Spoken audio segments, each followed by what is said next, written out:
In forests deep where monsoons sing, where silver rains to green leaves cling, there grew a pod so small, so slight, yet held the sun and hidden light. The ancients believed every plant had a spirit. If cinnamon was fire, and mint was wind, cardamom was breath. The gentle breath between worlds. A whisper of sweetness, a reminder that healing does not have to be harsh. Sometimes it is small, green, hidden, waiting to be opened, like a seed, like us.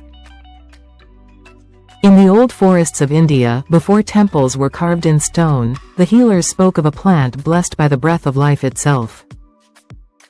Cardamom, often called the Queen of Spices, has a rich history that dates back over 4,000 years. Originating in the lush rainforests of India and Sri Lanka, this spice was highly prized in ancient times. Did you know it was used as a trading commodity in the spice routes of the Roman Empire? Merchants would transport cardamom across continents, making it one of the first spices to be coveted beyond its borders.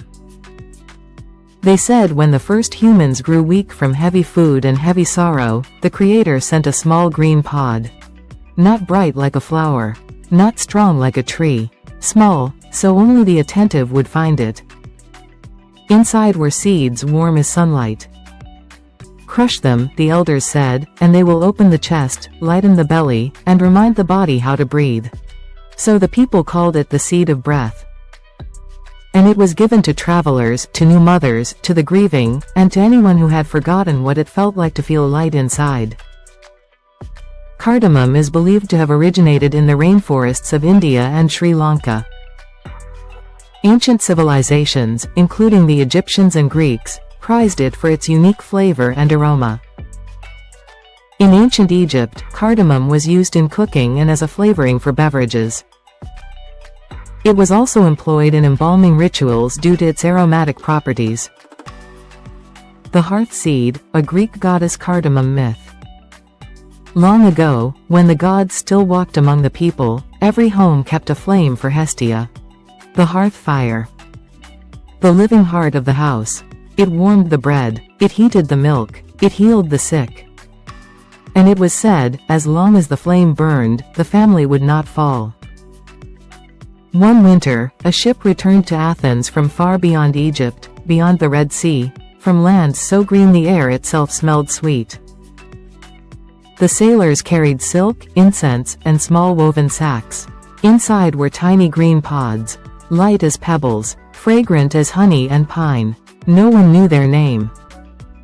The priests brought them to the temple.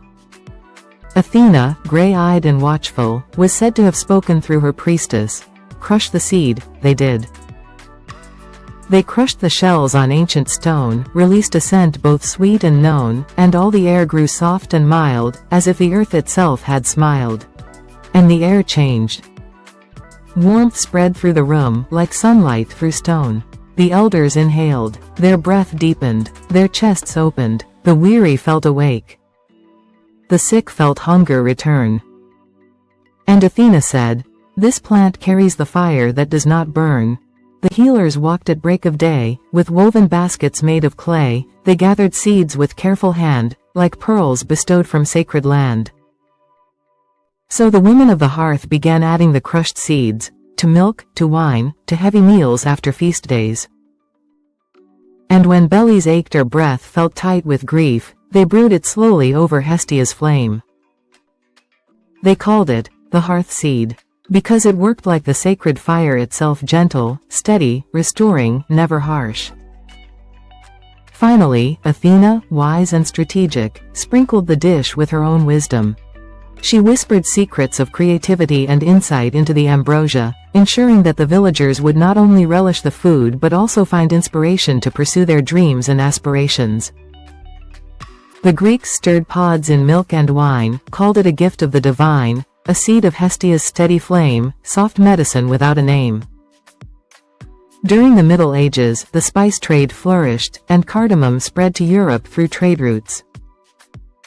Its high value made it a luxury item, often used in the kitchens of royalty. Inclusion in dishes.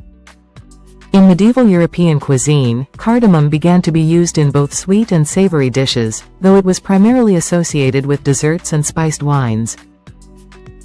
The Renaissance saw an increase in the use of exotic spices. Cardamom found its way into various recipes, often paired with cinnamon and cloves, creating complex flavor profiles in dishes ranging from meats to pastries. Medicinal uses.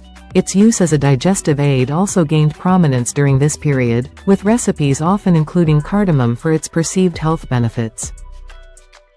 With European colonization, cardamom became a staple in the cuisines of colonized regions. It was integrated into local dishes and influenced culinary traditions globally. Diverse uses. In India, cardamom became essential in spice blends like garam masala, while in the Middle East, it was used in coffee preparation and sweet dishes. Mothers gave it to daughters. Midwives carried it in small linen pouches. Travelers tucked it into their cloaks for long roads, not as spice, but as protection. Because they believed, if the breath stays warm, the spirit cannot grow cold. In the 20th century, there was a renewed interest in traditional spices, including cardamom, driven by globalization and cultural exchange. Contemporary cuisine. Nowadays, cardamom is celebrated in various culinary applications, from gourmet desserts to modern fusion dishes. Chefs experiment by incorporating it into sauces, marinades, and even savory dishes like curries and stews. Health focus. With an increasing emphasis on health and wellness, cardamom's antioxidant and anti-inflammatory properties are highlighted. It is often used in health-conscious recipes, smoothies, and herbal teas. For weary bellies, tight with pain, for heavy hearts and winter rain, for breath that shivered in the chest, this little seed gave gentle rest. Health benefits of cardamom. Digestive health. Cardamom aids digestion and can help alleviate stomach discomfort and bloating. It stimulates the secretion of digestive enzymes and promotes gut health. Anti-inflammatory properties. The antioxidants found in cardamom can help combat inflammation in the body, potentially reducing the risk of chronic diseases. Oral health. Chewing cardamom can freshen your breath and has antibacterial properties that may help prevent dental issues. Respiratory health.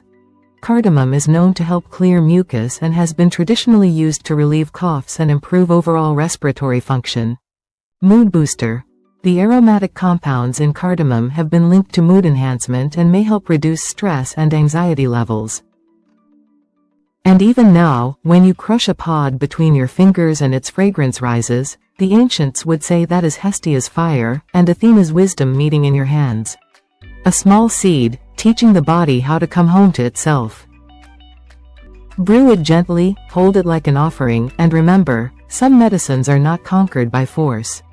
They are tended, like a flame.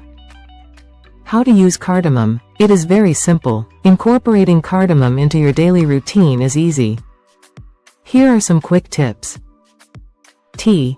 Add a few crushed pods to your morning tea. Or coffee for a flavorful kick. Spice blends.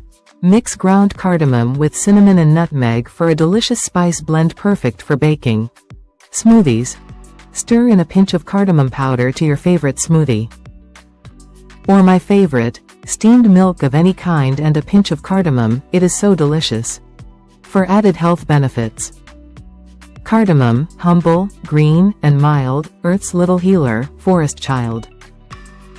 From its enchanting history to its numerous health benefits, cardamom is truly a spice of life.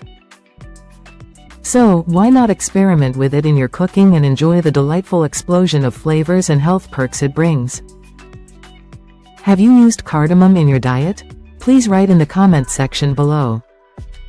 Please watch my next nutrition healing video, or my nutritional healing podcast.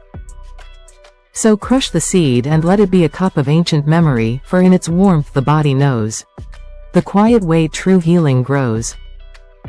Thank you for watching. Please like, share and subscribe.